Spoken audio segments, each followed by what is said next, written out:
Hey everybody, with All Alone in the Black Zone well underway, I'm finding myself a little bit short on money having to pay two accounts premiums at the same time.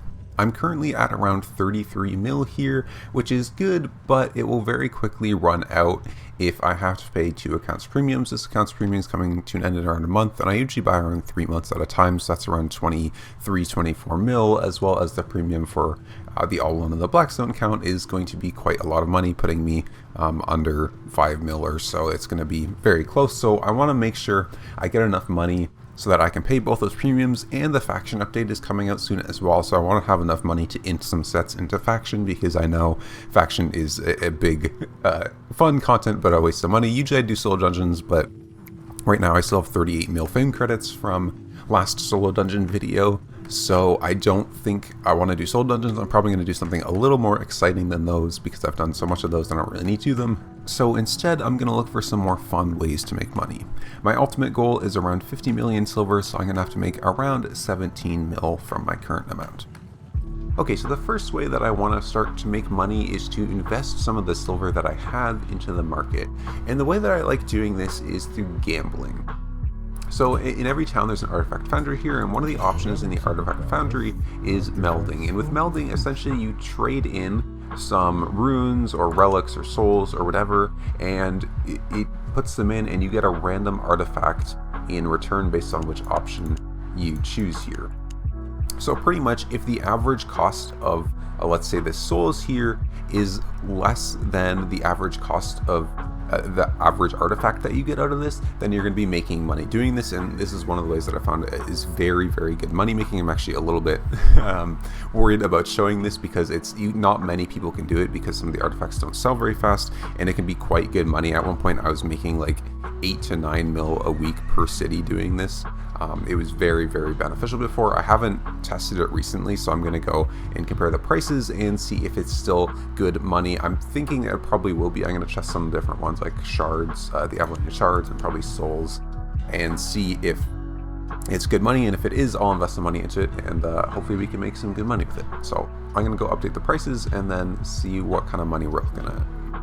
Okay, so I've just gone through the fortune-telling market and updated all of the prices for the artifacts I'm interested in. So the three that I chose that I thought would probably be the best profit are tier 4 souls, which used to be like very, very insane profit, the ones that I used to do, and then as well as tier 4 Avalonian shards and tier 5 Avalonian shards.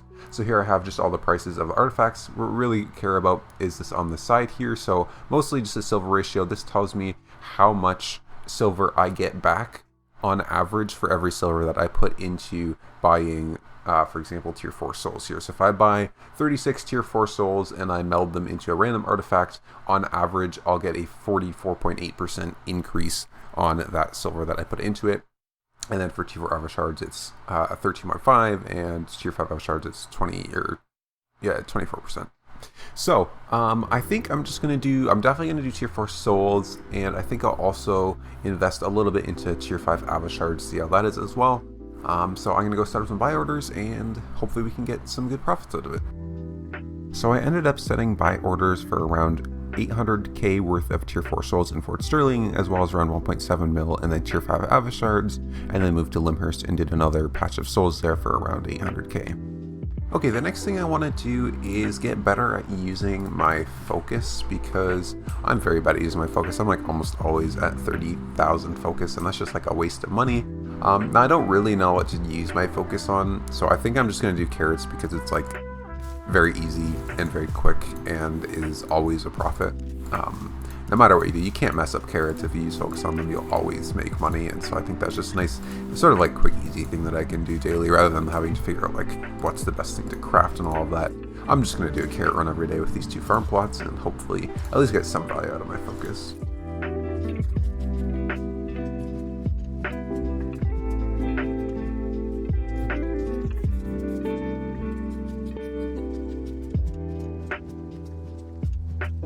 Okay, so we can see after one run here, I made around 86k, which I mean isn't great, and I also used just over 10,000 focus. So I mean it's not great, it's 2 farm plots, but as my spec goes up, it should go up a little bit, and it's just some nice supplementary income. So I think we'll keep doing that daily.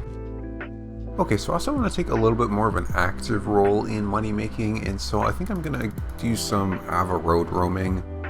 kill some of the solo chests, try to get some good loot from there, and I also have tier 8 skinning, so I'm gonna be skinning any of the good skinning mobs I see along the way. I just have a pretty standard clear set with some good escapability, so I'm probably not gonna look for taking fights, but rather just clearing mobs and skinning stuff and running away if I have too many gankers and stuff on me. So out I went into the roads and started doing some gathering. I focused mostly on the solo chest to start and got some pretty good luck. Got a 7.1 Muizek on my first chest, and then found one of the 4 chest spawns that was tier 8 and got some purples out of there as well. However, as good as my luck with chests was, it wasn't as good with gankers, as I got ganked and lost everything. Okay, so that death was pretty unfortunate. I think I'm just going to go back out again in tier 7 gear instead of tier 8 and only use like a horse instead of a frost ram, because that death was very expensive. I mean, it was unlucky, but that's just the nature of Albion. It's all risk versus reward. I took a bigger risk going out with expensive gear to get a bigger reward, and it didn't pay off. Normally it would, this time it didn't. It's just sort of the nature of the game. It sucks, but it happens. In my next couple of trips, I didn't get quite as lucky in terms of chests as my first trip, but I didn't die and was able to come back with around $1 mil worth of loot every time. After that, my buy order for souls had completed, so I moved on to melding some of those down. Okay, so we have a bunch of souls here that we bought, and I'm going to meld these all down and hopefully make a profit. Considering it's like almost a 50% profit margin, I pretty much should make a profit no matter what, unless I get super unlucky. But we can just, I'm going to test right here just to see based on like the estimated market value. We're started at 931k, so we should see this go up as I meld stuff.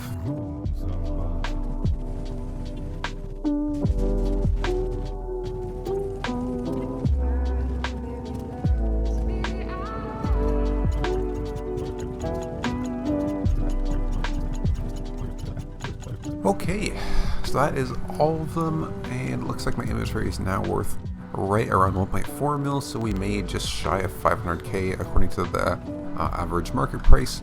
Now I could make probably even more money if I took the cheapest of these and salvaged them back into souls and then re-rolled them, but I'm a little bit too lazy to figure out which ones are worthwhile to salvage back, so I'm just going to go and sell them all, and we should have made a half decent profit there. Shortly after, my other buy orders came in, and for the Ava shards, I got a little bit unlucky but made 200k, and on the other tier 4 souls, I made around 300k. After that, I decided to abuse the Guardian Helm tech that I discovered in my last video, which is incredibly overpowered for open world PvP, and make some money killing some people out in the red zone.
By the way, if you want an easy way to gank gatherers, the one-handed spear is a really great build for this. All you have to do is walk up to the edge of their screen, press stealth so they don't see you.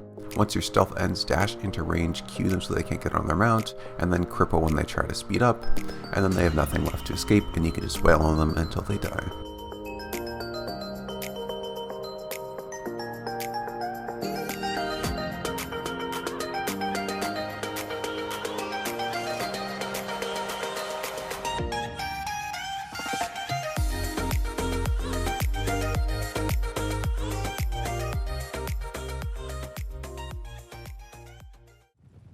Okay, so it's been around 2 weeks since I started this money-making adventure. We are now at 41 million silver, so we've made around 8 mil, still have 9 mil to go, so around halfway there.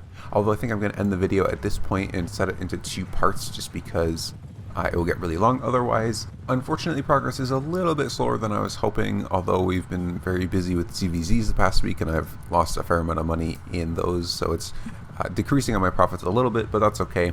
I think next episode I'm going to look to do some newer money making methods, some stuff that I haven't tried before.